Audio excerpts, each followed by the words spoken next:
Hello, everyone, and welcome to the Analyzing Data Room. My name is Nicole, and I'm going to be your host for the session today. I would like to begin by gratefully acknowledging that Science World is located on the traditional and unceded territory of the Musqueam, the Squamish, and the Tsleil-Waututh peoples, and that I myself am joining you from my home on the unceded territory of the Katzie, Kwantlen, Semiahmoo, and Tawasin nations. We will start today with a quick introduction from our amazing group of mentors, followed by a hosted discussion. If you have any questions for the mentors, please feel free to put those in the chat at any time. I will be monitoring the chat, and you can keep the comments and questions respectful and relevant to the topics being discussed, please. So now it is time to meet our mentors. I'm going to bring them up, and we'll start by going around doing a brief introduction before we jump into the questions. All right, let's meet our mentors. Wonderful. So I will get you to introduce yourself. Tell us what your job is and something that you love about your job. Christy, you're right beside me. I'll go ahead with you. Hi, everybody. I'm Christy Silk. I am a Geographic Information Systems Analyst, and I love that I get to solve problems every day. Amazing. And Morgan.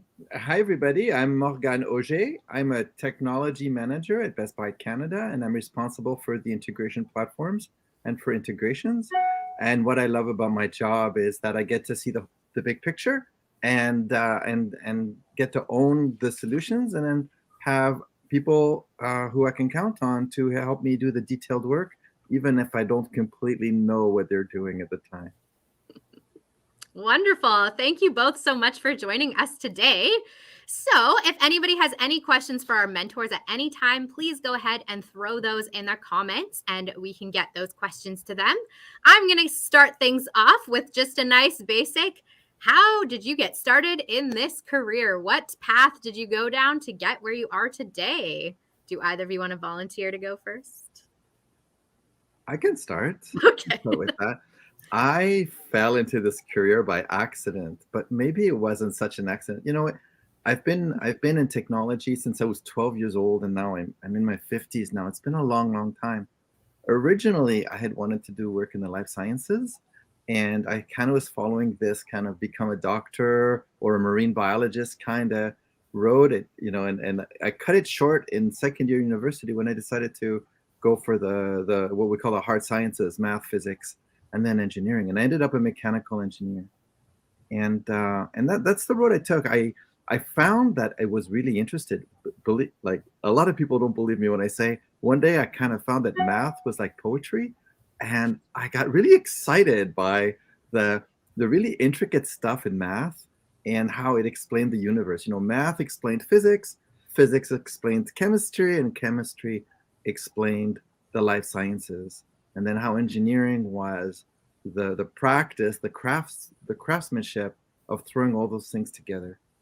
So here I am now. I eventually in my career, I went from doing the work to designing the work to eventually getting other people to do the work, which was where I am now. I'm managing a team of about a dozen engineers, and we all work together on really interesting problems about data.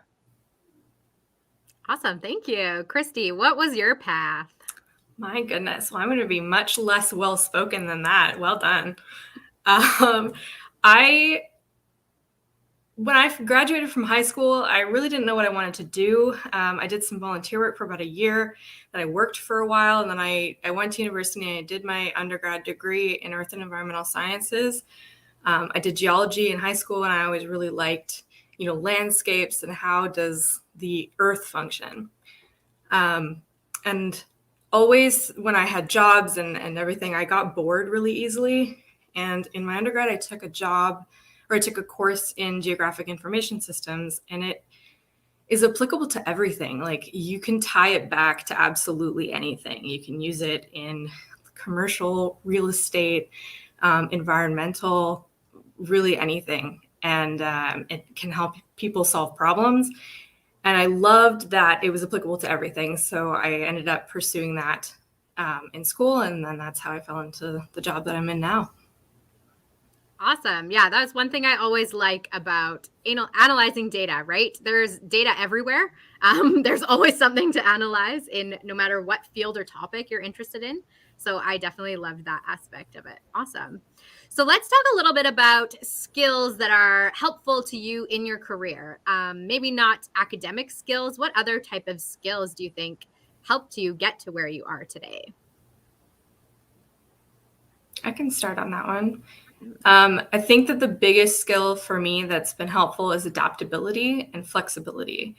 Being able to switch tasks, multitask, reassess and prioritize.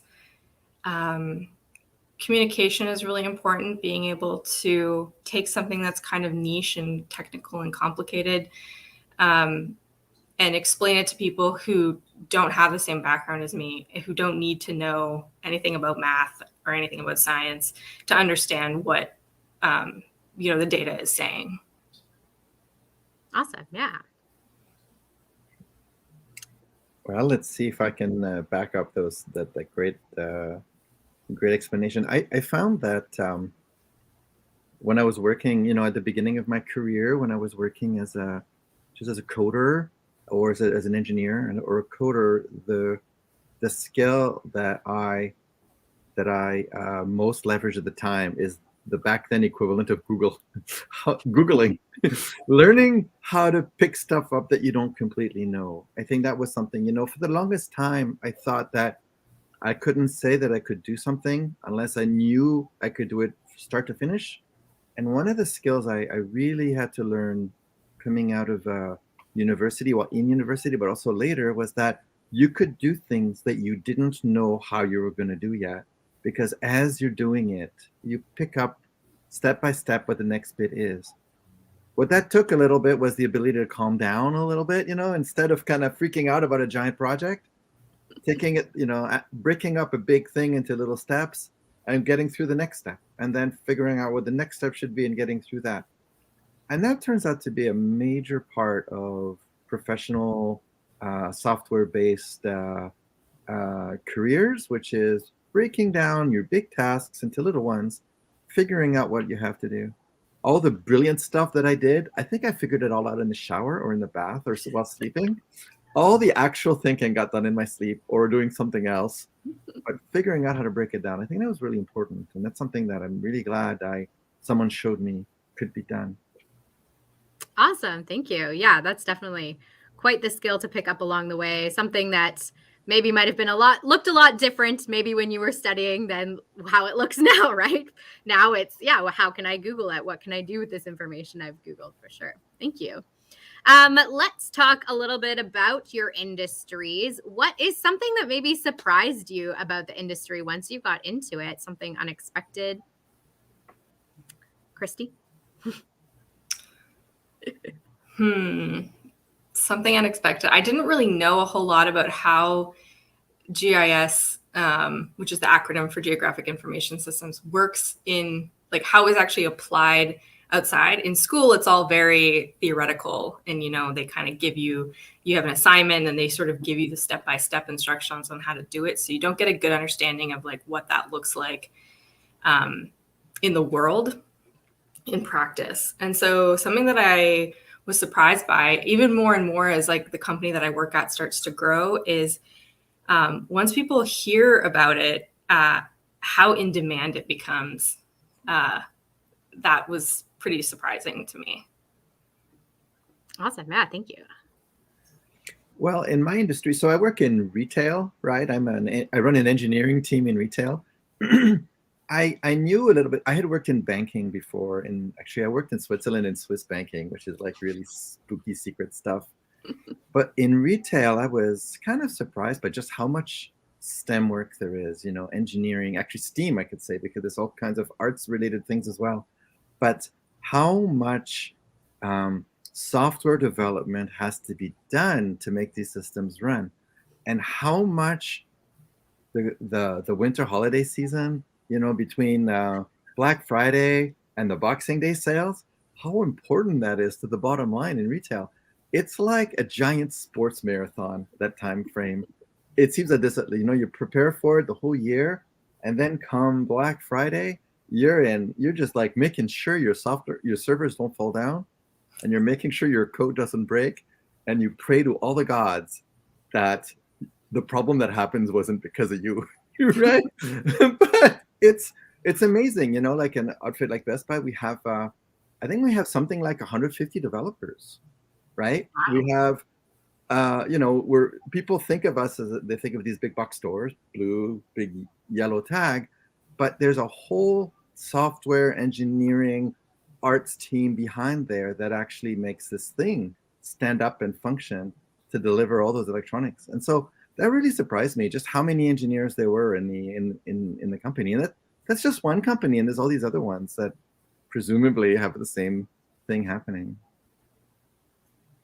Awesome. Yeah, you definitely don't think about those teams behind the scenes of the big retail stores for sure.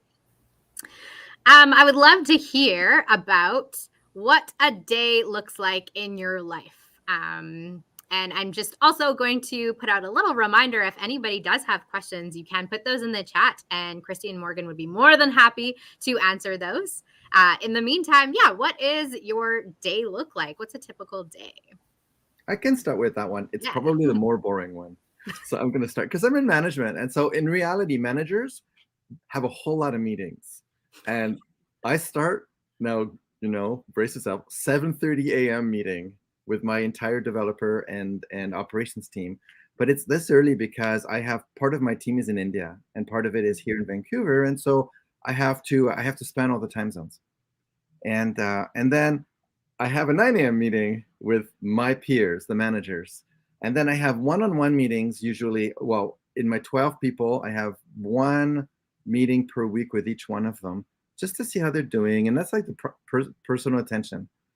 And then in there somewhere, I have to worry about, generally speaking, outside of these core meetings, I have usually to get together with my customers, who are the people who care about the things that I deliver, to find out what's coming from them in the next month, next 3 months, next 6 months.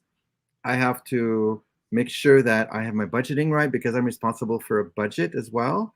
Because a manager, like a technology manager in my role, we're responsible kind of basically for the big picture of our little department, the finances, the team managing our team members, keeping them happy, making sure they want to stay, right? And keeping our customers happy who use our things, and then looking to the future about what's coming. So trying to figure out what we have to do, let's say thinking on a 1 year or 3 year or 5 year plan for adopting new software. So I'm always kind of constantly looking at the horizon.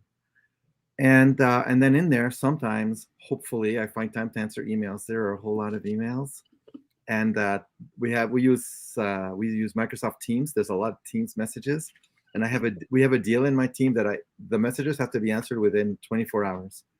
So I have to get the information and and answer the facts. The worst problem is when it's my manager's manager who asks a question, and then I have to drop everything and answer it, because as a manager, I do a whole lot of communication. And yeah, you're right. I'm pretty experienced in communication, and so you can really see that because I can just fill up a room talking and say nothing. Love it. Christy. I actually wrote this one down. So remember before I said that I get bored really easily, and this right here is why this job is great for me. So I usually start my morning sending off some emails and prioritizing my to-do list for that day. Often we have like 5 or 6 projects on the go, and they all have different deadlines. Some of them are phased, so you've got different kind of chunks of the project happening, and you do different things in different phases. So the beginning of a project, you might just be getting some data, cleaning it up, making sure that there's no gaps or anything that you need to talk to the client and fill. And later on, you might be doing some analysis, and then at the end of the project, you might be preparing some, like a report or some mapping or some charts to communicate what your findings were. And so I just do my to-do list so that I know what I need to tackle that day. Some days I might have a meeting or two, and that could be a progress meeting, could be an internal meeting. My company has 8 people total. So we're pretty small, but there's a lot going on. So we have to make sure that we're all aligned so that nothing gets missed. And then sometimes it might be like a clarification meeting. Sometimes we've done some work and we just want to make sure that what we've done is what the client was expecting, what they were making sure that the data that we're analyzing and the stuff that we're coming out with is actually going to solve their problem in the end. One thing with data, especially like kind of big volume data, is it's very easy to get kind of distracted by all of the awesome stuff that you're seeing and maybe not focus on the problem at hand. Sometimes it could be a kickoff for a new meeting, and those are pretty exciting. You get to hear what everybody's hoping to achieve in the project, what their main goals are, what some of the risks to the project might be. And then for the rest of my day, I may be doing some analysis, which includes some coding usually in Python. I might be doing some analysis, cleaning up some data, like I said, like at the beginning of a project, finishing something up, like making maps or charts and preparing documentation, which is one of the most important things. Oftentimes we get approached, a year after we finished a project, and you have to try to remember what you did. And that can be really challenging without some planning. Or sometimes I might be helping out some colleagues, training them on something I know how to do that they don't yet know how to do, or brainstorming on how to approach a problem that they need to solve. Awesome. Thank you. So we mentioned a little bit of coding. I heard some programming. We're curious, what are some coding languages that you would recommend? I'm 14. I really want to get into this industry. What are some good coding languages to start learning around the age of 14? My answer is probably shorter, maybe. I would say Python 100%. It's so easy in terms of the computer reads it line by line. So it's a lot easier than some other programming languages that it doesn't do that. And it just makes it a lot harder to learn it. And then JavaScript as well for online. Awesome. Yeah. Christy got my first two, and I totally agree. Python and JavaScript. Python is really good for the back end, for the server side things, for analysis. It's a favorite of the scientific community. And JavaScript is, of course, the favorite of the front ends and of anything with a user interface. It's also the API, one of the API favorites, because it does a pretty good job at multi-threading with this tool called Node.js. If you're going to work for big companies, you totally need to know Java or have touched it, kind of understand how it works. Java is the standard. And I can give you an example of that. I'm responsible for 20-something platforms, different kinds of computers, softwares that are sold to us by computer sellers. And they handle all of the data transfer and manipulation for everything that this enormous chain runs. Almost all of it is written in Java. By all of it, I mean all but a small fraction. I think maybe 15 or 16 of this software packages are written in Java. So it's hands down the enterprise standard. If you're going to get into some high performance stuff or things that are running on to control industrial devices, C or Python are where you want to go. C is really neat, but it's pretty complex to learn. And finally, another entry point language that's pretty good is Ruby.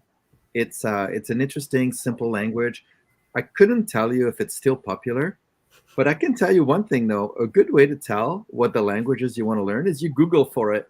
Back to Google. Google something like, favorite language this year, and then you should find a graph that tells you what the best languages to know are. So I have a daughter who's 15, so the age group of the audience here, I know she's doing a ComSci course right now, and she's learning Java. Me, myself, I learned Perl, which is an ancient language, and it was all scripting, and Python. Today, if I was learning, I'd be learning Python, and then Java probably. Awesome. Yeah. Thank you so much. Do we have anybody or anything that particularly inspired you along the way to get to where you are today?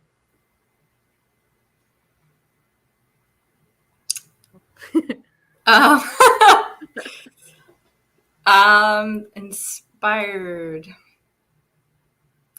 I think just it's curiosity and ambition, really.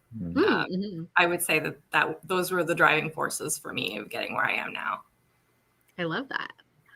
Okay, so I was a French kid growing up in France when I was young, moved to an English-speaking world when I was 10, and I used to read like a comic book series called Yoko Tsuno. And Yoko Tsuno was this futuristic, tech-centric hardcover, comic series about this Japanese journalist and a Venean space alien who had landed on Earth 10 million years ago and woken up recently. Her and her whole race of expats from their planet that, of course, had been destroyed. And that inspired me. I wanted to be like them and do the cool things. They had the coolest spaceships, and they also were able to like go to underwater cities. And I was mad for those kinds of things, and that really pushed me into tech. But I would say really it was like things like seeing the engineering open houses that happen at places like UBC or the local universities where the big engineering schools are, and seeing all the really neat stuff that you could do with engineering. I think that's what really got me into engineering, which got me into software programming in the end. Seeing the tactile applied stuff being done by grad students, by university students today, I think that's what I did in the back then today. Awesome. That's fantastic. Previous millennium. Love it.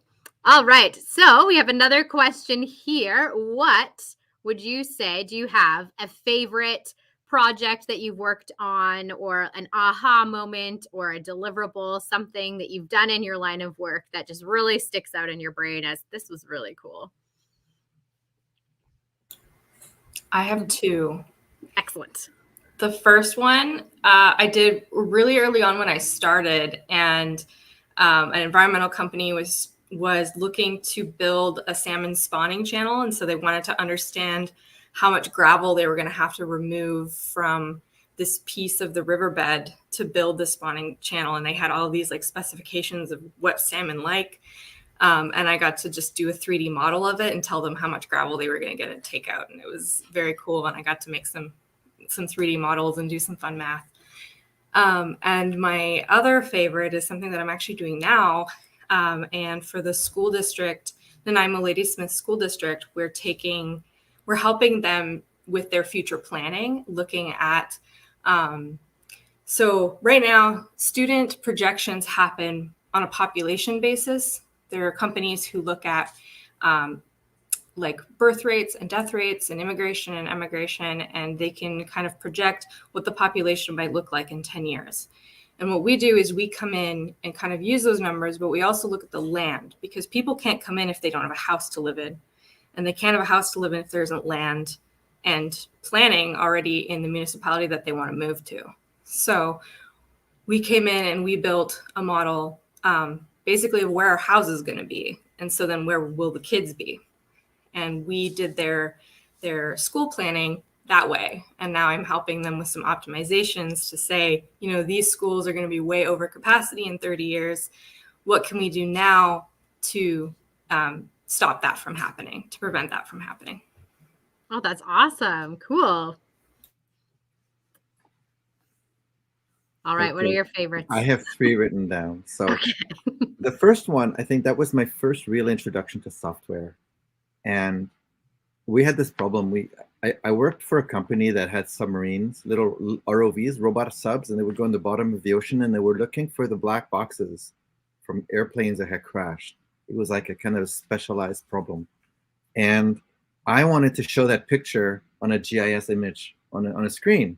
And so I worked with an engineer to build a DLL, which is a little library that would run in the Windows operating system on the submarine, because it was running on Windows. And so that you could press a button and it would take a picture of what was on the camera and capture it. And that aha moment for me was to realize that it wasn't that hard to do this. That actually this idea of, to get robot that takes a screenshot underwater. This is a time before screenshots, okay? And have that show up on a map in an office somewhere thousands of miles away. And that actually just took a couple of hours of software development, someone who knew how to write code. That was really cool. And that taught me that actually this wasn't an impossible thing to do. You could actually do real world things. Because when I was learning, when I learned to write software, I taught myself. I was 12 years old, and I kind of did useless things. And I, made little mini video games and things like this. And that's as far as I could think about the topic. I think software and education in engineering is much more advanced now. But what I learned from this project, and I was pretty young. I was a pretty young engineer when I did it, was that that actually you could just kind of think, wouldn't it be cool to just take a screenshot of this and then stick it onto a map? Standard cut and paste, which of course now Google Docs does for free and your phone does it, and it's all simple. But it was a robot on the bottom of the ocean doing it, and nobody knew how to do this. And it just took a couple of hours. Now, I think the big data, the data management project that was the other aha for me, which was about a little bit about the cool things you could do, but about how dangerous these things could be as well. I worked for a big bank in Switzerland, and we were really big. It was a really big, major bank, and it's been in the news a few times for doing dodgy things. And the bank wanted to have an encryption that it could use that no government could figure out. That's like a big ask, right? And we figured it out. We did this and we did that, and as we were writing this, we were kind of like thinking, wow, here we built a technology that can encrypt anything that nobody could ever decrypt without our permission, ever. We use this thing called a one-time pad. If people are interested, you can look it up, one-time pad. But at the same time, I was thinking, a super secret that nobody can ever decrypt, maybe that's not such a good thing, right? Maybe actually this could be used for bad. And this is something I think everybody who does tech should always kind of think about, which is that the stuff you build could be used for bad things. And maybe you want to be careful that you don't allow the things you built to be used for bad things. And then later on, much later on, I was already an adult, like an older adult. I did something really cool that kind of demystified hardware and software for me, which is I built my own digital acquisition card for a computer, for USB. So using components, now I had instructions to do it. I built my own USB card that could take in digital signals from something, and I took GPS signals is what I did. It was from a GPS receiver, and it would take GPS signals into this card. So first I had built the card to kind of figure out what stuff does, because it's a little like mystical otherwise. And then I wrote the driver to use the card against Windows to pick it up. And I really, it was pretty simple to do in the end. Again, like the DLL for the submarine, it really helped me figure out that the computer itself is not actually that magical, right? It's a bunch of simple components that you can get to do neat things. And that I learned a lot. That really helped me actually figure out that interaction between the physical world and the software world can actually be figured out by regular people who can just do this work. So there you go. That's awesome. Thank you guys both for sharing that. So my next question is, let's talk a little bit about work-life balance. So in your careers, what do you do? Is the work-life balance difficult to manage? Would you say it's okay? What are your thoughts on that? I'm going to bounce back to Christy because Morgan, you just finished talking. Yeah, this one is a doozy. And I really didn't understand the importance of work-life balance until like last year when I actually burnt out completely. I couldn't do anything. I love math and puzzles, and I was trying to do really basic math, and my brain just could not do it. I burnt out. And that's when it became really apparent to me that my ambition had gotten a little out of control, and I was just working way too hard. I I was loving all like solving all the problems and all the projects, and I was pushing my adaptability, which I really value, just past the point where it was no longer elastic and it snapped. And the number one thing I learned from that are just boundaries. It's really easy, particularly for employers, to just, keep expecting, because they don't know you really. You're the only one who knows what you can handle. And so I just learned how important it is to say your boundaries, to know your boundaries, and then to also express those. And not only just express them, but to stick to them. Because people will test them too. They're like, oh, you don't mean that. And you're like, no, I do. Yeah. Yeah, that's fantastic advice. Morgan, what about you? So, I'm a Gen Xer. I come from a time when nobody cared what we thought. It was kind of like that. Just work some more. You don't need to sleep. I'm so glad that the situation is different now, and that today you can actually set boundaries and say, yeah, you know what? I turn off my phone at night, or I generally turn off my phone, or I'll get back to you tomorrow with this question. I think it's really, really important to hang on to the things you like about your life, and to remember that you work to live your life. Like, you don't live so you can work. You work so you can live. I have some hobbies that are really important to me, and one of them is I do politics. I do policy change. I things like this, and I was really lucky to find an employer that valued that I was happy at work, that really actually valued. So part of the equation is that I think it's important to be honest with your workplace, and to dare to say, I'd really like to do this thing. And to do this thing, I need to set some boundaries here because this is important to me.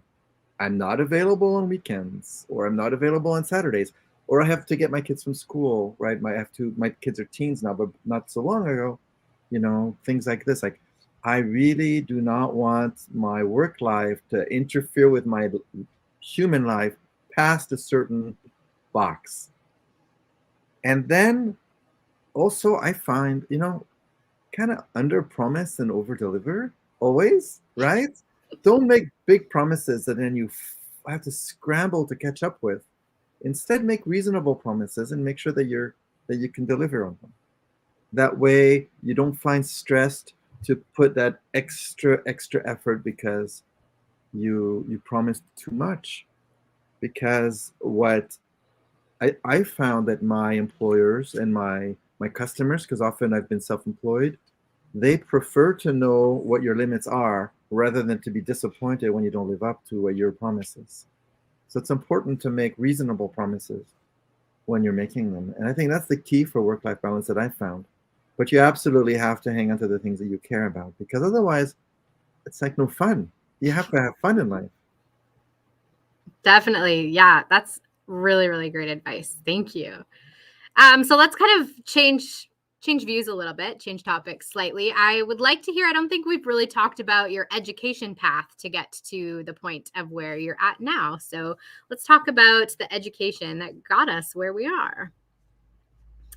I'll let you choose who wants to go first. I can go first. Wonderful. So I did my undergraduate degree at UBC Okanagan in Kelowna. And I did an Earth and Environmental Sciences program because it was the broadest science thing that I could do. And then I actually went on exchange in Australia for a year and took all of their field courses and got a biology minor. And really, I had envisioned that I was going to do some sort of field work when I left university, restoration or reclamation or something, making the landscapes and cleaner and better. But when I graduated, there was no environmental work because it was in 2015 and it was a bit of a slump. So I ended up working for about a year and a half. I did have a field job, but it was not what I envisioned. I was following power lines for an consulting company hired by an electric company, and I was just cataloging vegetation that was going to get cleared because it was in the way of the power line. So I was marking trees with big X's, and it was soul sucking. But then I remembered my GIS course that I had taken in my undergrad and had looked, was kind of searching for education I could pursue next, and saw this advanced diploma at BCIT that was GIS. It was only a year. So I looked into that. I got in and pursued that, and here I am now. This is 4 years later. Awesome. Thank you. Okay, so I graduated high school in 1986. Cell phones were like a new thing. I went in high school. I specialized in the life sciences. Biology 12. I did physics 11, math 11.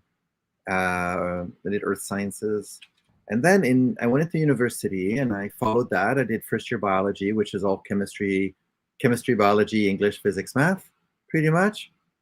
I had a real shocker first year.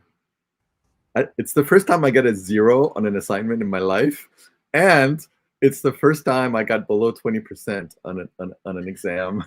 I've never seen this before. But I really struggled in first year. I did second year life sciences, and I kind of started to see that I just wasn't that interested in the life sciences anymore. And I started sniffing around, and I thought I'd go into physics or chemistry, but actually I ended up in engineering. What I did is I went into third year to bridge into second year engineering school. So in the engineering schools, you don't have to start engineering school in first year. You can start engineering school in second year after 2 or more years of sciences, which is what I did. I ended up in mechanical engineering, and there I studied mechanical engineering for second, third, fourth year, and I graduated from that. I did a minor in aerodynamics and in naval architecture, and I graduated the year that was like officially the worst year to graduate as a mechanical engineer, specialized in naval architecture. I believe that year there were no ships built in Canada. And I ended up in submarine robotics. BC is a big submarine industry place, and lots of options in the deep sea universe of STEM. And I worked for an engineering company called International Submarine Engineering. It was this cool high-tech place for 5-ish years. And then what I did is I took a job in the US after that, working for a bigger submarine company. And then my partner moved to Europe, to the center of Europe in Germany, to work for the European Space Agency. And I followed my partner. And when I did that, I found myself a submarine engineer in the center of Europe where there's no water. So I just put my engineering things down, and I picked up my software books, and I learned how to be a software developer basically on the spot. I was already kind of interested in it. And I changed my career from pure mechanical engineering, 7 years into my career, into being a software developer. And I became a software developer in Europe.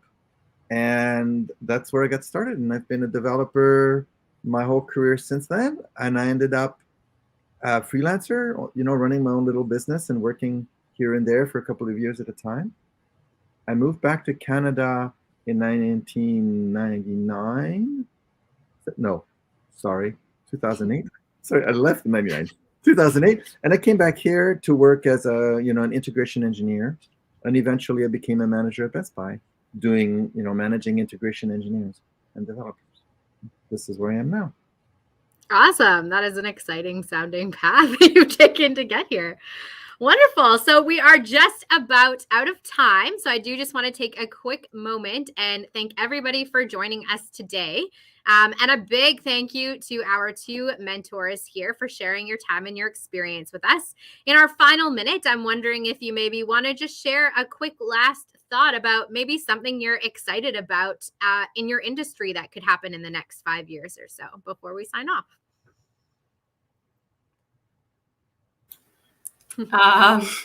I don't feel like I've got my finger on the pulse of my industry. It's just so broad, but I'm really excited to see all of the fun stuff that happens over the next 5 years, regardless. Woo! I think I'm pretty excited about how the big retailers are working really hard to reduce their carbon footprint and to get cleaner energy footprints. If you think of all these data centers and all this production, like Best Buy, I mean, we produce a lot of plastic. We're pretty dependent on the plastics industry, and we use up a lot of energy. And the efforts being done to make these big retail energy sources cleaner and the products that are sold cleaner is really exciting. I think there's a lot coming there that's gonna contribute like at a global level to managing climate change, because I think we pretty much all agree that this is like a key thing for the future. We really have to get this taken care of, and all these big enterprises doing their part, I think, is a big deal. It's a big part of this. Definitely. Well, thank you both so much for sharing your time with us today. That is the end of our sessions for today. Remember that we do have more sessions happening on Thursday and Saturday, so be sure to check out and plan what sessions you want to attend then.